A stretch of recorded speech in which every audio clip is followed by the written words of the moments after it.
আপোনালোকক এই ভিডিঅ'টিত স্বাগতম জনাইছোঁ আৰু ইয়াত আপোনালোকক আজি যিসকলে ডিব্ৰুগড় বিশ্ববিদ্যালয়ৰ অধীনত BA BSc BCom সাধাৰণতে কৰি আছে পঢ়ি আছে তেওঁলোকৰ কাৰণে এই ভিডিঅ'টো খুব বেছি ইম্পৰ্টেণ্ট যেহেতু এটা নটিফিকেশ্যনছ ডিব্ৰুগড় বিশ্ববিদ্যালয়ৰ ফালৰ পৰা আহিছে BA BSc BCom বা বিভিন্ন যিবিলাক কোৰ্স কৰি আছে তেওঁলোকৰ কাৰণে আৰু ইয়াত আপোনালোকক যিখন নটিচ আহিছে বা জাননী আহিছে হেতু সকলোৰে বাবে যেহেতু প্ৰয়োজনীয় হেবাবে আপোনালোকে ভিডিঅ'টি চাওক আৰু ইয়াত আপোনালোকক মই সবিশেষ এই জাননীখনৰ সম্পৰ্কে অৱগত কৰিব বিচাৰিছো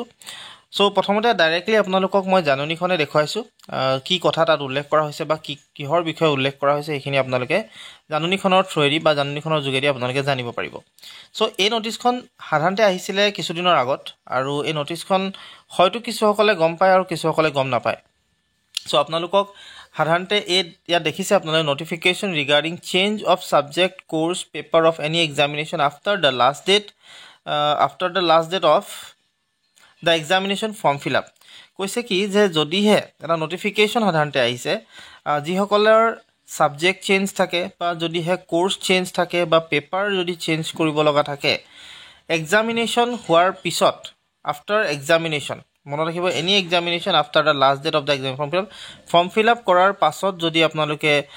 সাবজেক্ট চেঞ্জ কোৰ্স চেঞ্জ বা পেপাৰ চেঞ্জ যদি কৰিব লগা থাকে তেতিয়াহলে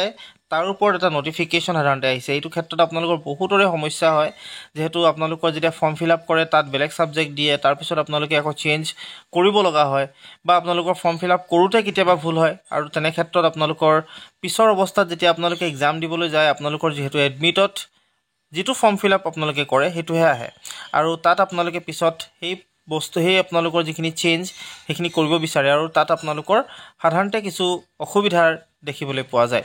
সো এই ক্ষেত্ৰত আসলতে এটা নটিফিকেশ্যন জাৰি কৰিছে ডিব্ৰুগড় বিশ্ববিদ্যালয়ৰ ফালৰ পৰা আৰু ইয়াত আপোনালোকক কি কথা কৈছে আপোনালোকে হেতু জানি লব this is for informations to all concern that the applications requesting change of subject course paper for an examination shall be entertained upon payment of Rs 300 per subject course paper if applied after the last date of examination form fill up process. Such applications must be forwarded by the principal of the concerned college, head of the institute. However, no subject change will be entertained after the declaration of result. Etia ইয়াৰ আপোনালোকক কৈছে যে এটা জাননী সাধাৰণতে জাৰি কৰিছে আৰু যদি আপোনালোকে কোনোবাই সাবজেক্ট চেঞ্জ কৰিব বিচাৰে বা যদি কোনোবাই কোৰ্স চেঞ্জ কৰিব বিচাৰে বা কোনোবাই পেপাৰ চেঞ্জ কৰিব বিচাৰে তেতিয়া হলে সাধাৰণতে তেওঁলোকৰ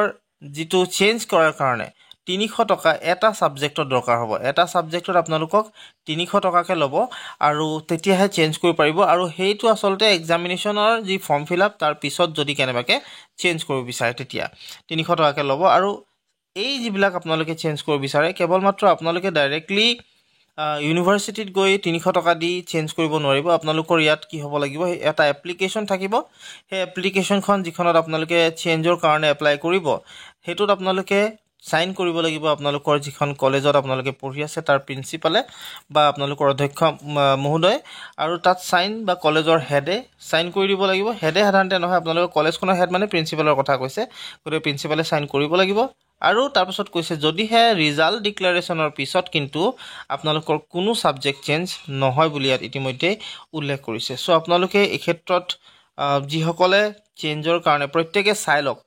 কাৰণ সকলোৰে কেতিয়াবা নহয় কেতিয়াবা ভুল হয় আৰু তেনে ক্ষেত্ৰত আপোনালোকে কি কৰিব এই গোটেই কথাখিনি যেহেতু ইয়াত উল্লেখ কৰি দিছে আপোনালোকে তাৰ এই কথাখিনি জানিলে আপোনালোকে পিছৰ অৱস্থাত অসুবিধা নহব বা আনকো আপোনালোকে যিসকলৰ প্ৰবলেমছ হ'ব বা যিসকলৰ ভুল হয় তেওঁলোককো ক'ব পাৰিব সো আপোনালোকৰ পাৰ সাবজেক্টত 300 টকা ল'ব আৰু 300 টকা আপোনালোকে দিয়াৰ পিছত আপোনালোকে কি কৰিব লগতে প্ৰিন্সিপালৰ ফৰৱাৰ্ডিং দৰকাৰ হ'ব সো এইখিনি বস্তু হলেহে আপোনালোকে সাবজেক্ট চেঞ্জ বা পেপাৰ চেঞ্জ বা কোৰ্স চেঞ্জ কৰিব পাৰিব সো এইটো আসলে মই ভাবিলো আপোনালোকৰ কাৰণে